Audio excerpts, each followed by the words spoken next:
Every person తన లైఫ్లో కొన్ని మూమెంట్స్ కోసం వెయిట్ చేస్తూ ఉంటాడు, ఎస్పెషల్లీ లైఫ్ అండ్ లవ్ విషయంలో. అది తీరినప్పుడు వచ్చే ఆనందాన్ని ఎలా ఎక్స్ప్రెస్ చేయాలో కూడా తెలియదు తనకి. ఇది నాకు అటువంటి క్షణమే.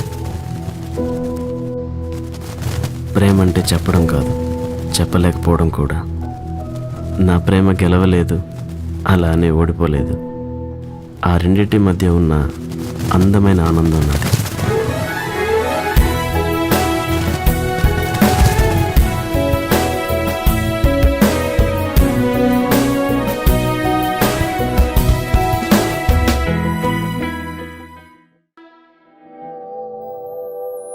హలో, ఎక్కడున్నావు దివ్య?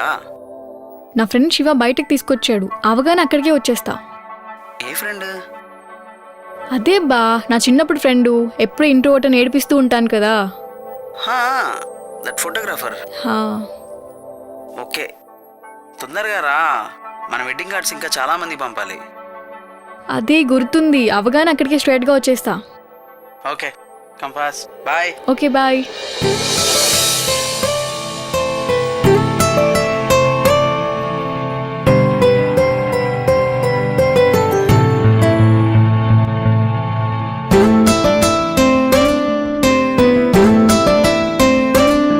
Hello, ma'am. Huh?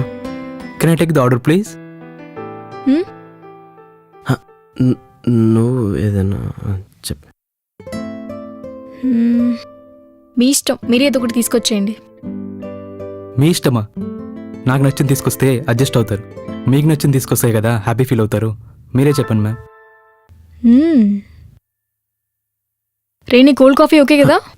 Okay okay. 2 cold coffee please. Sure. Thank you ma'am.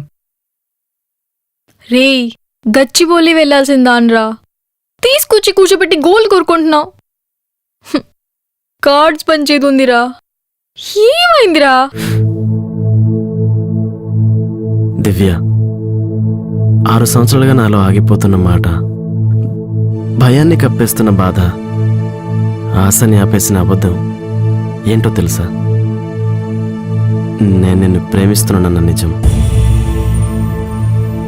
అవును, నేను నిన్ను ప్రేమిస్తున్నాననేది నిజం. నా ప్రజెంట్ ఫ్యూచర్ మైండ్లో పెట్టుకొని నీతో ఈ మాట చెప్పలేకపోవడం నిజం. చెప్తే ఉన్న ఈ చిన్న రిలేషన్ కూడా పోతుందేమోన్న భయం నిజం. 6 సంవత్సరాలు ప్రేమించిన నేను నీతో 7 అడుగులు వేయలేననేది నిజం. అప్పుడెందుకు చెప్పలేదు? ఇప్పుడెందుకు చెప్తున్నావు శివ? అరే నుంచి శివకు వచ్చావు చూడు, అందుకు. నీ ప్రేమ అంటే నాకు రెస్పెక్ట్, అందుకే.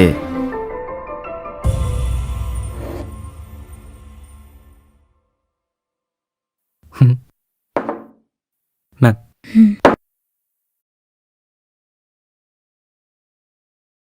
6 సంవత్సరాల్లో ఒక్కసారి కూడా చెప్పాలనిపించలేదా? అనిపించింది. నువ్వు అడుగు దూరం ఉన్న ప్రతి క్షణం అనిపించింది. నువ్వు మా అమ్మతో మాట్లాడిన ప్రతిసారి అనిపించింది. మీ షాప్లో మనం సరదాగా మాట్లాడుతున్నప్పుడు అనిపించింది. సినిమాకి వెళ్ళినప్పుడు నువ్వు భయపడి భుజం పట్టుకున్నప్పుడు కూడా అనిపించింది. అప్పుడు కూడా చెప్పాలనిపించలేదా? లేదు. ఏ? భయం. నువ్వే చెప్తుంటావు కదా, ఒక అమ్మాయిని ప్రేమిస్తే తనతో బతకబోయే జీవితాన్ని ప్రేమించమని. నా అంబిషన్ గురించి నీకు తెలియంది కాదు. పైగా నిన్ను చేసుకోబోయేవాడిని నీకు నువ్వుగా ఇష్టపడ్డావు. మీకు వెల్ సెటిల్డ్ అయిన వాళ్ళు కావాలి. మీ నాన్నకేమో సొసైటీలో మంచి రెస్పెక్ట్ ఉన్న వాళ్ళు కావాలి. మీ అమ్మకేమో మంచి ఎడ్యుకేటెడ్ కావాలి. ఈ స్ట్రీట్ ఫోటోగ్రాఫర్ దగ్గర అవేవి లేవు కదా దివ్య. ప్రేమకి డబ్బుకి సంబంధం లేదని చెప్పడానికి సినిమా కాదు. మీ ఫ్యామిలీకి నచ్చడానికి ఒక రీజన్ కూడా లేదు. అసలు అమ్మాయిలతో మాట్లాడే ధైర్యమే లేదు. ఎలా నచ్చుతాను ఎవరికైనా?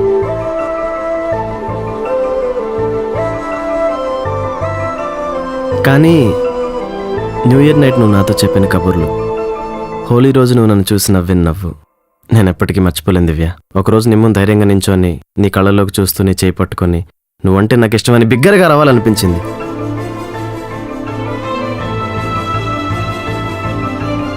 ఇదంతా నిన్నొక డిన్నర్కి తీసుకెళ్ళి చెప్పాలని మాత్రమే అనుకున్నా. మనసులో ఇంత బాధ పెట్టుకొని నా ఎంగేజ్మెంట్ రోజు ఫోటోలు తీస్తూ అలా ఎలా ఉండగలిగావురా? ఆ రోజు ఈ కెమెరా వెనకలు ఉన్న కన్నీళ్ళు నా కళ్ళకి మాత్రమే తెలుసు దివ్య.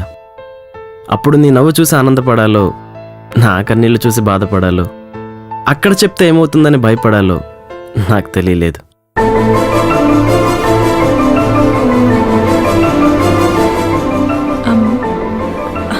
సారీ రా శివ. హే,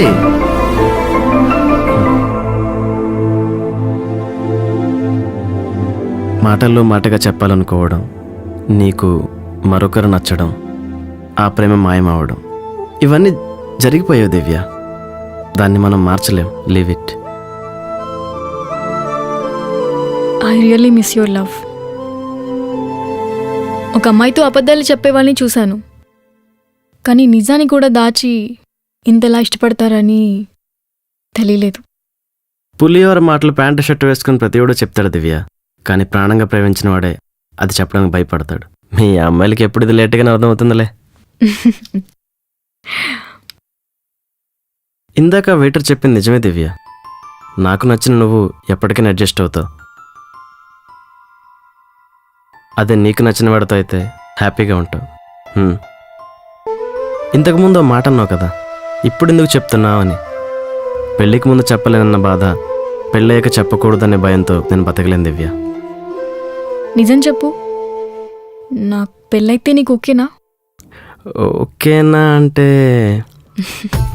ఎక్కడున్నా హ్యాపీగా ఉండాలనుకునేంత కర్ణుడివి కాదు, లవ్ ఫెయిల్ అయిందని కుక్క పిల్లని ఆల్కహాల్ని పెట్టుకునేంత దేవదాసివి కాదు. ఆ రెండూ కాదు, రియాలిటీని అక్సెప్ట్ చేసే మిడిల్ క్లాస్కి వెళ్ళమండి. మ్మ్. మ్మ్. డోంట్ వరీ, నేను రియాలిటీని అక్సెప్ట్ చేయగలను. నేను ప్రేమించింది నిన్ను ఇంతలా ఇష్టపడుతూ, నీ అలవాట్లను ఇష్టపడుతున్న నన్ను. నువ్వు ఎలా ఉన్నా ఎక్కడున్నా అదైతే మారదు కదా. Are you sure? నా ఈ ఫోటోగ్రఫీ జర్నీలో నేను నేర్చుకుంది ఏంటో తెలుసా? ఒక బైక్ మీద తిరుగుతూ, 2 బ్యాగులు వేసుకొని, 3 భాషలు మాట్లాడుతూ, నలుగురిని కలుస్తూ, 5 అక్షరాలు నీ పేరు తలుస్తూ. ఈ 6 సంవత్సరాలు ప్రపంచం నాకు నేర్పించిన మాట, మనకిష్టమైన వాళ్ళకి దూరంగా ఉంటే వాళ్ళకి మనం ఇంకా నచ్చుతామనే నిజం. నీకోటి చెప్పనా, ఈ మూమెంట్ నాకు చాలా స్పెషల్. నీకు చెప్పేసాననే ఫీల్ నాకు చాలా హై ఇస్తుంది. Thanks for coming.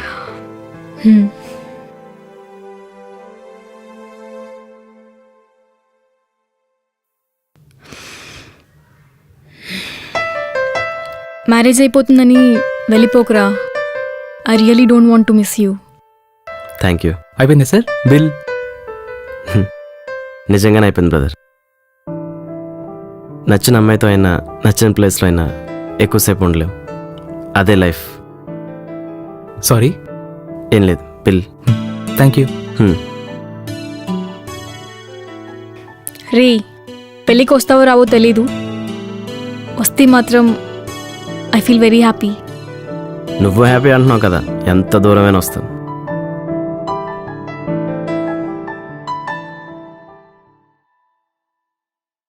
Ray bye. Bye. నా ముందున్న స్నేహం తనతో సంతోషాన్ని ఇచ్చింది, కానీ వెనకాలన్న ప్రేమే ఈరోజు ఒక అందమైన అనుభూతినిచ్చింది. ఎంత గొప్ప ప్రేమైనా హాయితో మొదలై బాయితో ముగుస్తుంది. హాయితో మొదలైన నా ప్రేమ 6 ఏళ్లకి బాయితో ముగిసింది. I'm not feeling sad. I'm very happy to have a moment like this in my life.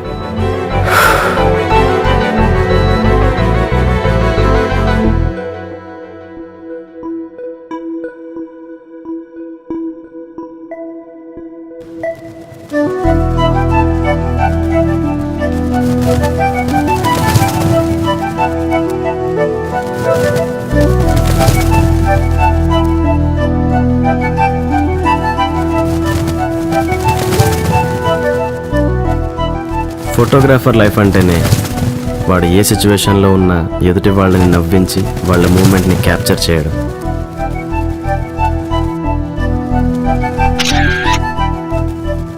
అందుకేనేమో తనకి నచ్చిన వాళ్ళని, తన నవ్వుని తనకే ఇచ్చేశాను.